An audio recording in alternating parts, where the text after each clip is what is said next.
Hey everyone, and welcome back to the Check Engine Light podcast. Episode number 2, but unofficially episode number 3.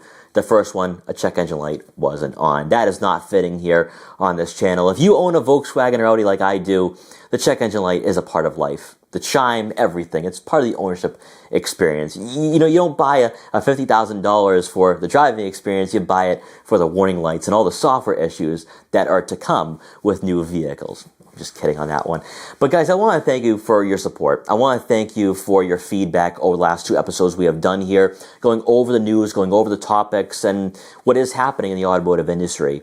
This week is going to be the most heaviest episode I've ever done, maybe the heaviest video I've ever done on this channel, because during the pandemic, I didn't talk about what was going on in the automotive industry. I think I had a couple videos, but they didn't pan out very well. I didn't have a studio. I didn't have anything. So I really didn't talk about what was going on firsthand. This time around, because I have experience in all of this, working in the automotive industry over the last 6 years, more specifically, even though I do have about 8 years experience, I am noticing the same patterns here. The warning lights, the warning bells are ringing, the red flags are waving, and I've seen this movie before. Cox Automotive came out with an article saying that car supply for used cars is down to 42 days, which isn't good. It's well below what it should be. In fact, 4 years ago to this day, the used car inventory, the day supply was 53 days. We're now 11 days less than that. This is not good. We're going to be talking about this because there's reasons as to why used car inventory is lower now in 2026 than it was 4 years ago, despite the fact that there is no pandemic. Factories are still pumping out cars and there is no car shortages per se. However, what we are seeing now in the automotive industry heading into spring and summer, we could start seeing prices increase across the board. Whether you're buying a used car or a new car, if you're selling your used car, you might get some top dollar here. You might get a great deal on your trade-in offers heading into the spring and summer. So we're going to be talking about that a lot today. That will take precedence. But also we got to go over the news that has been lined up over the last 7 days. This is one of the incentives of doing this just weekly, where I can go over all the news in one video. But before we dive into that though, I want to talk about what's going on with Boston Auto Blog and an upcoming video you guys will be seeing. Earlier this week, I got to take a look at the all-new Audi Q3, a crossover I've been waiting for a very long time. It is the most powerful Q3 ever offered in the US, 255 horsepower, 273 pound-feet of torque. It's bigger than it was last generation. Also, of course, the driving dynamics, the new MQB Evo platform with the 7-speed dual-clutch automatic transmission. I'm not going to get into what I think about it. I'm going to wait for you guys to watch that video. But what I can say, though, is the software that Audi is using for the Q3, it's similar to the older Audis. So the digital gauge cluster, the MMI user interface, similar to what you have with the B9.5, A4, A5, and Q5. So hopefully Audi moves in that direction. I hope they get rid of that Android-based software they have in the A5 and Q5 right now and go back to what they did very well a couple of years ago. Getting into the news here. The first thing, we got to talk about the tragic accident and the tragic loss of a 2-year-old child with the Hyundai Palisade, which has now created a stop sale for the Calligraphy and Limited. This is due to the second row seats, and since they are power adjustable, there was a malfunction. Hyundai does not have a fix for this yet. So just to put that out there, yes, they've recalled about 60,000 units, but that doesn't mean that there's a fix for it. So if you currently own a Hyundai Palisade, you got to be concerned. And they told you not to use the power adjustability for those seats. I personally wouldn't trust it at this point. So I don't know what's going on that end. I don't own a Hyundai Palisade, so I don't know what's happening at Hyundai dealerships if people are bringing them in and the dealerships are not allowing them to be taken off the lot. I have no idea what's going on that front. We also have the recall for Volkswagen. Now, this one is kind of big, obviously. You kind of expect this with Volkswagen just because of their recent issues. But 45,000 Volkswagen Jettas have been recalled. And according to USA Today, this is what we have here from this article, Volkswagen is recalling over 45,000 vehicles over concerns related to a loose transmission ground wire.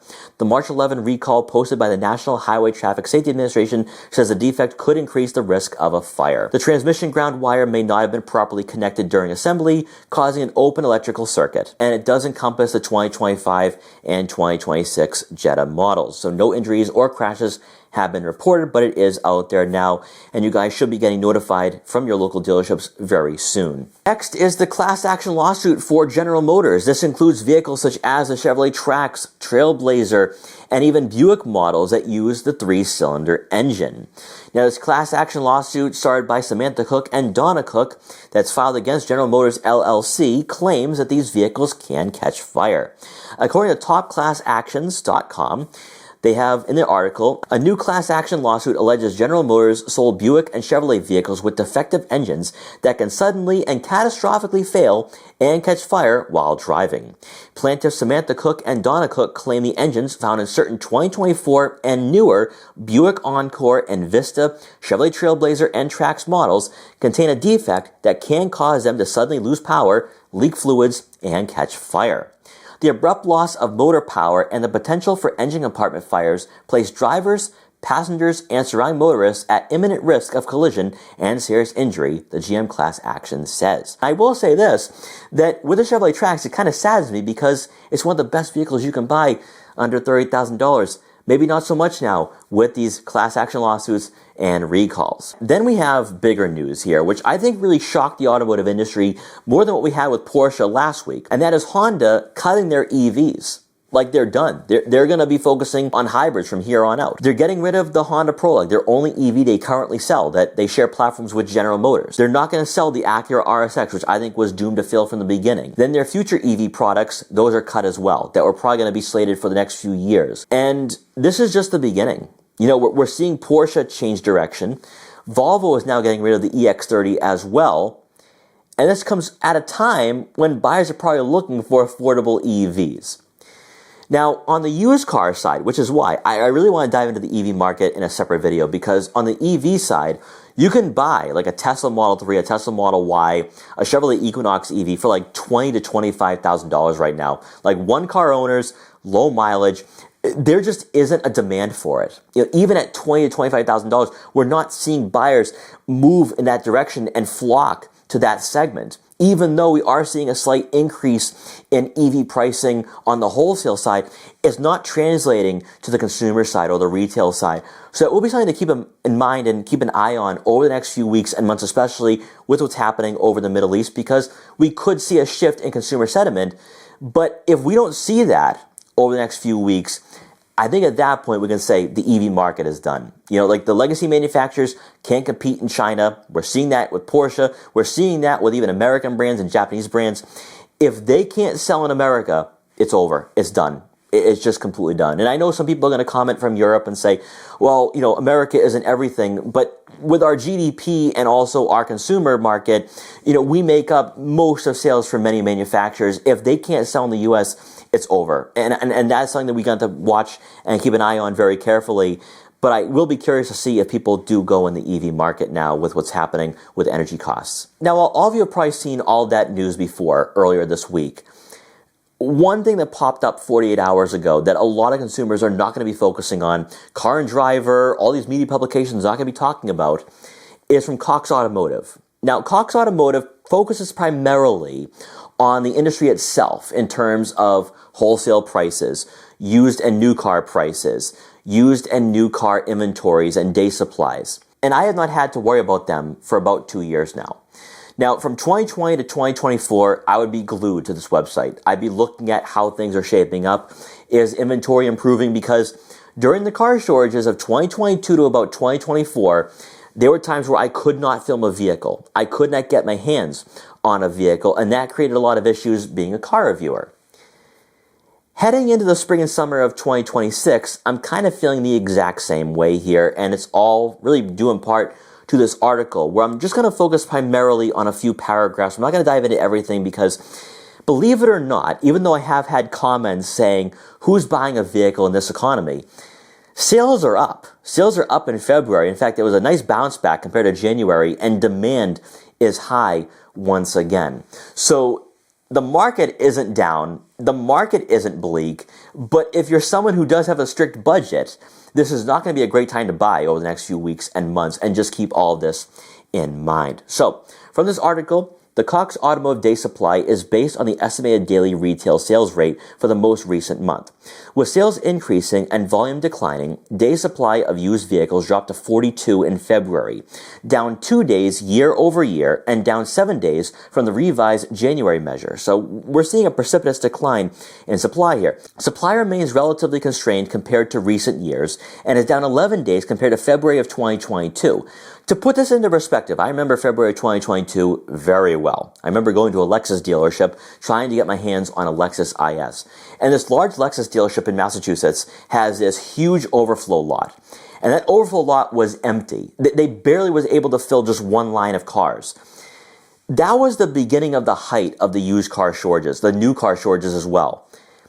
The fact that we are here once again 4 years later has me really concerned.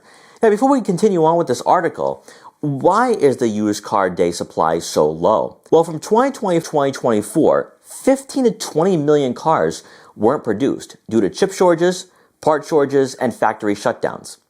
Now, when you put all that into the equation here, you're looking at maybe 3 to 5 million cars not being produced every single year from 2020 to 2024. What is that going to do to the used car market?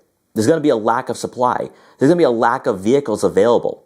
In 2020 and 2022, you were relying solely on the used cars that were from 2018, 2019, early 2020, and those were still circulating in the market. Here we are now, 4 years removed from the beginning of the car shortages, and it's rearing its ugly head once again. And this will continue probably till 2028, 2029. Because we need to wait for the manufacturers to build these vehicles, the new ones from 2024 to where we are now, to circulate into the market.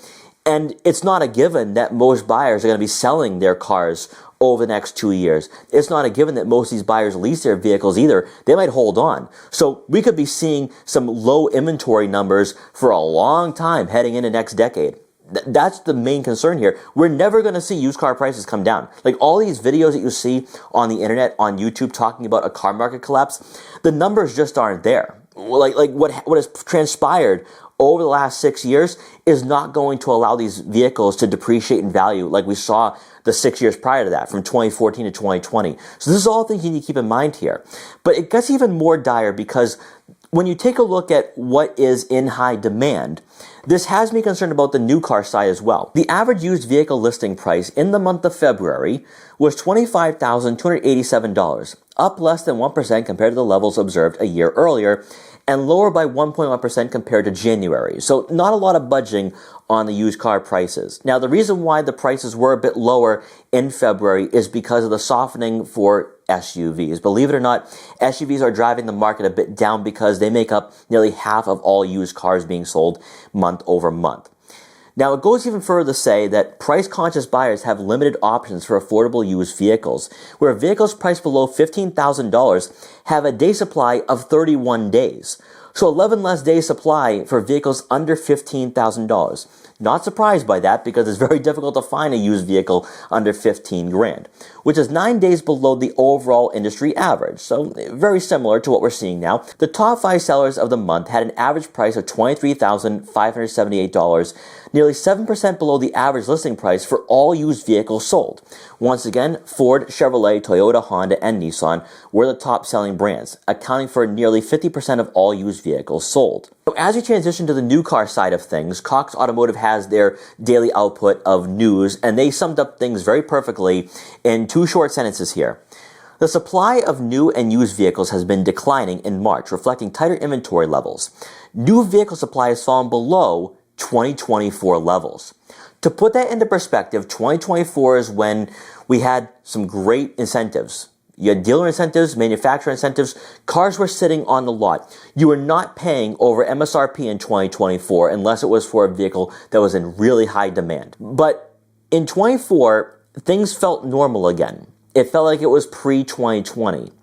The fact that we are 2 years removed from that and we have less new cars in circulation in 2026 tells me that, one, demand is very high because we have not had shortages, we have not had factory shutdowns. But also, this is going to apply a lot of pressure on the market in general. This applies pressure on the used car side. People are going to be forced to go in the used car direction. Then also, if they go in the used car direction, that drives prices on the used car market up. On the new car side, if there's lack of inventory for affordable vehicles under $50,000, that drives prices up again. So we're kind of in this cycle here. It's reminding me of 2022. We're in a 4-year cycle, and things are coming back to where we were 4 years ago. Now, thankfully, Cox Automotive also has a layout of where we are for the new car supply, and industry-wide is 92 days. But for vehicles below 92 days, or manufacturers below 92 days, it's Lexus, Toyota, Honda, Infiniti, Chevrolet, Audi, Subaru, and Kia. Vehicles that are in very high demand. Obviously, on the other side of the spectrum here, those manufacturers have been well above day supply for years now. I mean, 156 day supply for Lincoln. You have for Ram and Jeep, 142 days. You know, you can find great deals from those manufacturers. It's just that they don't have great vehicles on the lot right now. So that's hurting them big time. However, this article dives into what most people are buying right now and where the alignment is. Because believe it or not, we are seeing a slowdown in vehicles over $50,000. But for vehicles around $35,000 to $45,000, those are hot items. So vehicles in the $35,000 to $45,000 tier absorb demand and maintain leverage, while the mid-market tier carries excess supply and faces margin risk. For dealers, February's lesson is less about volume and more about alignment. Where inventory matches real demand, the market functions well. Where it does not, adjustment is underway and will likely accelerate as spring demand either materializes or fails to arrive. So you have all these people buying $35,000 to $45,000 cars because the average transaction price is $49,300 right now, heading into the middle portion of March. So you have all this energy towards people looking at buying vehicles below 45 grand. You have all this demand for people looking at buying vehicles at around $15,000 or $30,000 on the used end. And now you have this pressure, and that pressure is going to eventually push something here. Like this article says, like, if this all materializes or fails is really something we have to wait and see. But if it does materialize and we see new car inventory continue to drop, eventually, by the time we get to spring and summer, those incentives, those manufacturer deals, those are all going to dry up. On the used car side, you're going to see prices increase. It's just a repeat of where we were a couple of years ago, and that's what has me so concerned right now. We can't overlook the variables at play here outside the automotive industry. Yes, we have a day supply. Yes, we have demand, and that can fluctuate, but it's very consistent. We kind of have a pulse on what's happening in the automotive industry. But geopolitically, we don't. And in some ways, this is lining up the exact same way as where we were in 2020, where we have something going on in the Middle East that's affecting energy prices, but also could be affecting supply chains as well, because in 2020, we had the Suez Canal issue where that ship got stuck and that affected the supply chain, that affected car prices, that affected everything. And it feels like we're in that same boat once again. It feels like we're exactly where we were 6 years ago. Now, here's the difference, though. So I'm going to use a metaphor. The automotive industry survived a flu. It survived a really bad flu in 2020 to 2024. Much like you guys, if you got sick this year, you know where I'm coming from. You had a flu that really knocked you out for about 2 weeks, and it's taken you a while to get back on your feet and feeling right again, feeling healthy. The automotive industry is somewhat in that part of the recovery process where, yes, from 2024 to 2026, we've seen a rebound. You know, inventory levels are back to where they were. We also have dealer incentives and manufacturer incentives. It feels like the good old days. But this geopolitical issue, I think, is going to play a bigger role than most people think. And it's not just what's happening in the Middle East. It's also what's happening in China and with the EV prices. It's a perfect storm once again. And the question is, has the automotive industry built up a strong enough immune system to handle another illness? Has the American consumer built up a strong enough immune system to handle another illness making its way into the automotive industry? And the question is that illness that's coming, that, you know, you're in that middle, you're in the middle ground where maybe your immune system can handle this or maybe not, is that illness strong enough to create an issue? We don't know yet. That is all unknown for the next few weeks and months. And that is something that I'm worrying about. You know, just having experienced this before and, you know, I like going to the dealerships, working with dealerships and filming vehicles and, seeing the inventory levels. I'm noticing some manufacturers that inventory number is starting to drop a bit. That overflow lot is drying up. And I'm getting a bit concerned here on that. And then taking a look at where we are for used car inventory, new car inventory, day supply, and then of course where demand is. Where the demand is at $15,000 to $30,000 on the used side, $35,000 to $45,000 on the new. Something has to give. There's too much pressure here. And the question is, can the automotive industry, can the outside factors play a role in that? And can the auto industry survive it? Or at least it will survive it, but is there going to be ramifications? That is the big unknown right now. Because the way I look at it, the way I'm looking into the future here, and I've thought about this myself, because I'm looking at buying a fun car for the summer. That was the plan all along. Buy my year-long tester, which hasn't panned out, and then have a fun car for the summer. I'm looking at some vehicles that are entering the market, and I'm like, now might be the time, because I might not get this same opportunity in a month to 2 months down the road. And it's making me feel a little nervous, a little depressed, but I'm starting to also see that on the new car side as well. What I'm now seeing visually, not just what I'm reading on the internet, what I'm seeing visually is now starting to make me feel a bit more concerned about this. That's why the red flags are up, the warning lights are on, the warning sound is there, it's blaring, because I've seen this before. And this is something I'm going to be focusing on a lot, because all these people out there talking about a market collapse in the automotive industry, it's not happening. It's not going to happen. Not with these numbers, not with how weak the market is. There are some weak spots here that will be exposed if we don't see a turnaround in anything outside the automotive industry. If we don't see a turnaround geopolitically, if we don't see a turnaround supply-wise, if we don't see a turnaround in consumer demand, we are going to see another problem pop up like we had in 2022 to 2024. And I'm telling you this right now, the perfect storm is there. It's just a matter, is the ingredients going to come together to create that perfect storm and drench us? Or is this just going to be one of those issues where that storm cloud just passes over and we go back to normal in a couple of years, or a couple of months, I should say? Because right now, I don't think it's looking good. I really don't. I think that you're going to have issues finding affordable vehicles over the next few weeks and months, especially with the spring buying season right around the corner. And then with, new car prices, it's not going to be easy for a lot of buyers to purchase vehicles in affordable markets. And that's something I'm going to be keeping an eye on over the next few weeks and months. So guys, thank you so much again for joining me on this episode. I know heavy stuff, but we got to talk about this. We have to talk about this because there's some weakness here. And if we don't see a reversal, if we don't see things improve, when we get to spring and summer, it might not be great. The last 2 years have been phenomenal for buying. I bought 2 vehicles in late 2023 and late in 2025 with the Volkswagen Tiguan. There were some great deals, and there still are great deals right now. The incentives are great. They're aggressive for both dealer and manufacturer incentives. Now is the right time to buy, or it would be a great time to buy. We have no idea where we'll be in the spring and summer. And as we start seeing the prices increase, which usually happens every year, it's just that this year for 2026, with what's happening outside the automotive industry, definitely has me feeling a bit more on edge and a bit more cautious about where we're going to be in the next 3 to 6 months. But guys, once again, thanks so much for watching. Take care, and I'll see you guys next time.